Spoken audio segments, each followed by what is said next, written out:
Hey, I'm Pam, and the other day I was stuck in a waiting room for 12 hours. My husband had to have surgery, and I technically wasn't in a waiting room all that time. A good portion of it was spent in the Chick-fil-A in the hospital, and another 2-3 hours in the recovery room with him. But still, let's just call it a waiting room, right? There are situations in life where we find ourselves stuck somewhere waiting, and it is important to just kind of be prepared for that, to have like a list in mind of what you should pack for those situations. You might be waiting in an airport, you might be waiting in a doctor's office waiting room or a hospital. You might be waiting, I don't know, maybe on your car to be finished fixing. Who knows? But I have put together a list of things that would be helpful to have with you if you're stuck in a waiting room. Okay, so I am doing 100 days of posting, and today is day 19. So I hope that you'll join me on this journey. Today is going to be all of these things are things that I think you should have if you are going to be stuck in a waiting room. So, first of all, your phone. That's a given. Everybody has their phones with them all the time. I can't show it to you because that's what I'm using to film. But also important to have with you is your charging cable. So I always have a charging cable with me, tucked into this little pouch in my purse. And so it's just always there with me, because you never know when you're going to need that. And so I always have the charging cable with me. But something else that you might need, because you might find yourself in a place that is not convenient to plug in, or you might be needing to move from place to place. And so what is a really good thing to have would be a portable charging bank. Okay, this is the one that I have. I got it from Amazon. None of this is sponsored. I need to get my act together with that kind of thing. But for now, I'm just showing the things that I use. So we get a portable power bank. This thing is great for travel and for being stuck in a waiting room, because you don't want to lose, you don't want to run out. So make sure you've got your cable, and this thing is really helpful, a portable power bank. Also, you might find that having some earbuds with you would be helpful. That way you could watch some videos, you can listen to music, you can listen to a podcast, you can listen to an audiobook.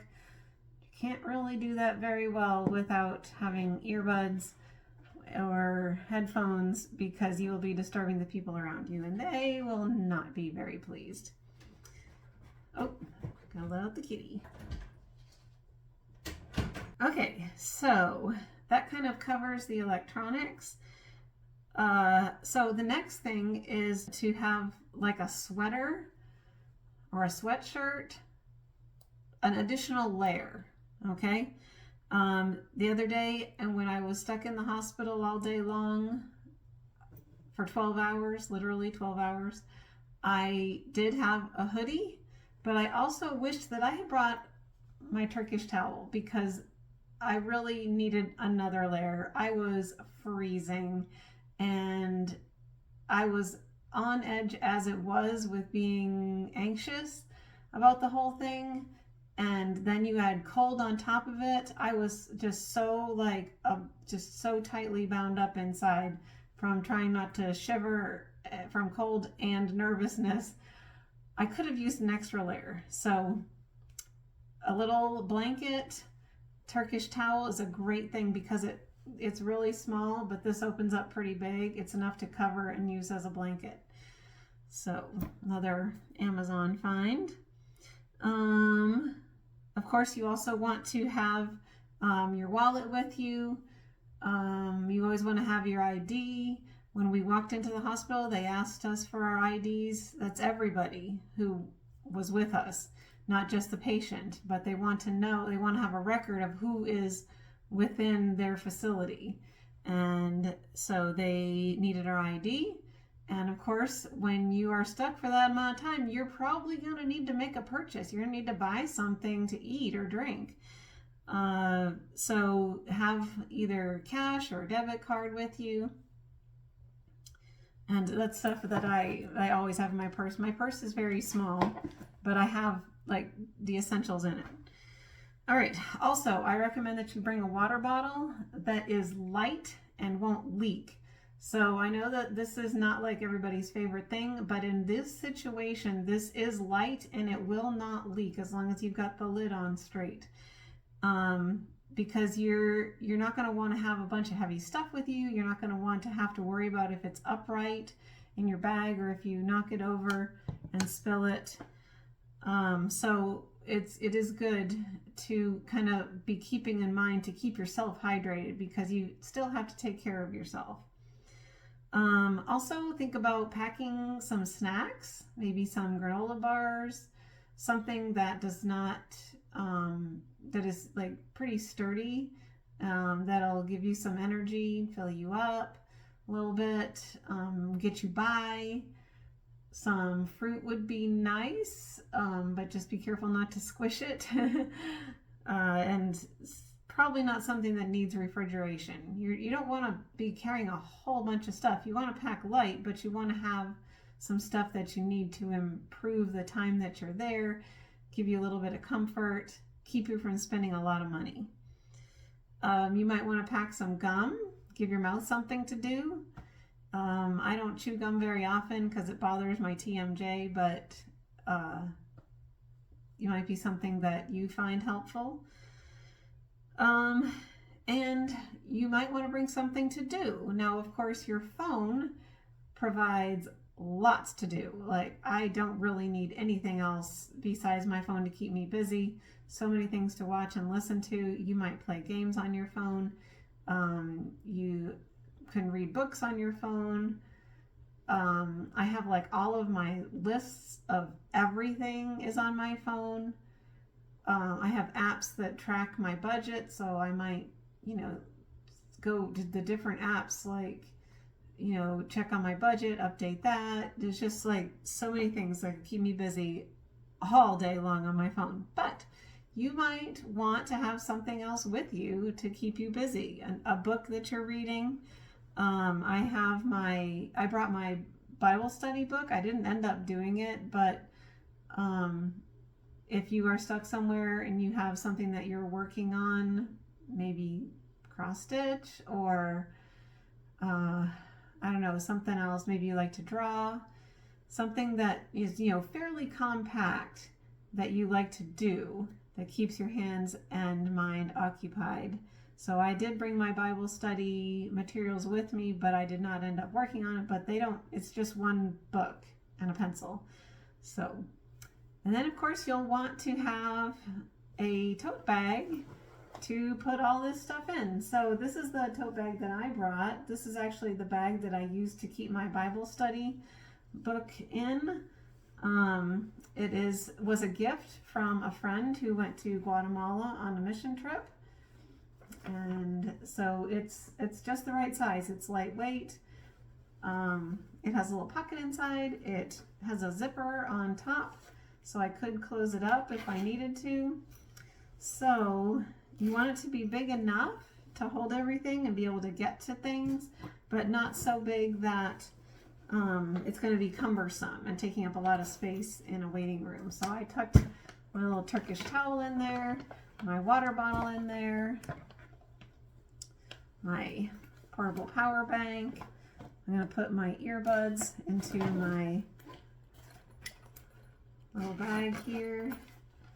And this can also go in there. I could wear it separately if I wanted easier access, but when I'm just sitting around, I'm probably just going to tuck it right into this bag. I don't have any snacks in here right now, but they wouldn't take up very much space.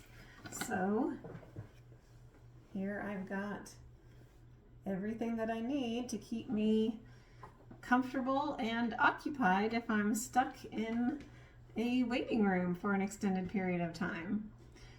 So I'm sure that I have missed something. So if I did, please drop that down in the comments. Let me know if you found this helpful. I did not have all of this with me. I wish that I did, but I got through it just fine. I would have really liked to have had a blanket with me because I was cold. I also just completely, it went out of my mind to bring the power bank. My in-laws were with me and they had brought a power bank, so that worked out just fine.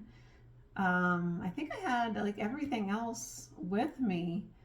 And really I had more than I needed because I didn't need to, I didn't end up using the Bible study book. But anyways, if there is something else that you think would be helpful to have, then let me know in the comments. And so what we're going to do now, this is kind of a change in how I've been doing things. So for these 100 days of posting, I am ending each video with doing 3 healthy habits. And so that is, and we do them together. It's breathing, drinking water, and expressing gratitude. If you would like to join us for practicing those 3 healthy habits, I would love to have you. But if not, I will just say here that I would love to have you on this YouTube journey with me. And so please subscribe to my channel, like this video if you found it helpful. And I will see you next time. But if you want to stick around for the habits, then stay right there. All right. So here we go with our breathing. Ready? In 4, hold 4, out 4, hold 4, times 3. As long as I count right. Ready? Here we go.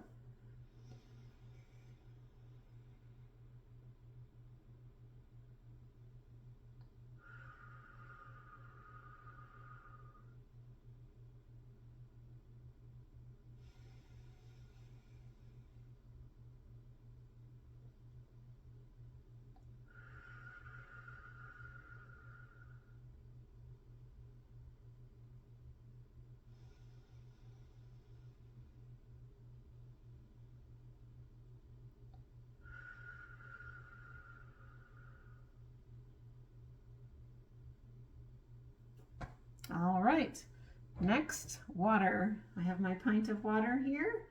If you need to go get yours, pause the video and come right back. Ready? Let's go.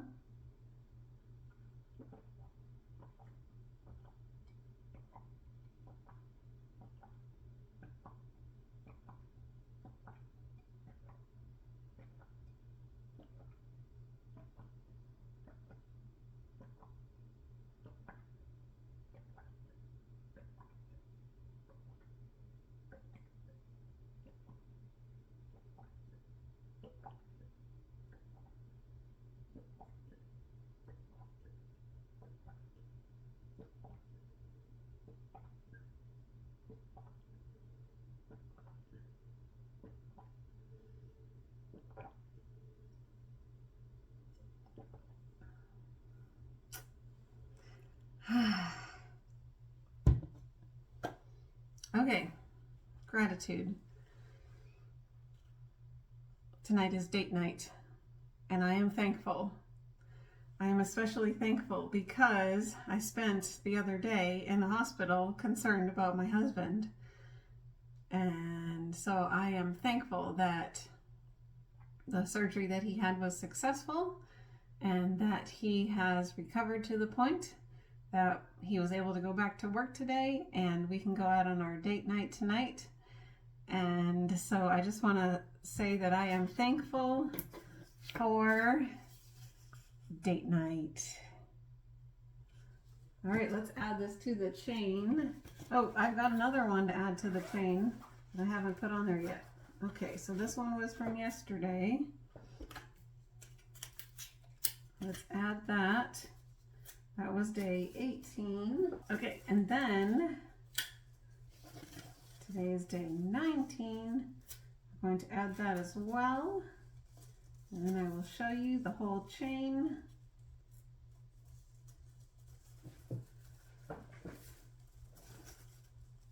Oh my goodness. Oh my goodness, it doesn't fit in the frame from here. There we go. Look at that. big old smile. All right. So if you have stuck with me through the habits, good job. Thank you so much for watching. I will see you tomorrow for day 20. Woohoo!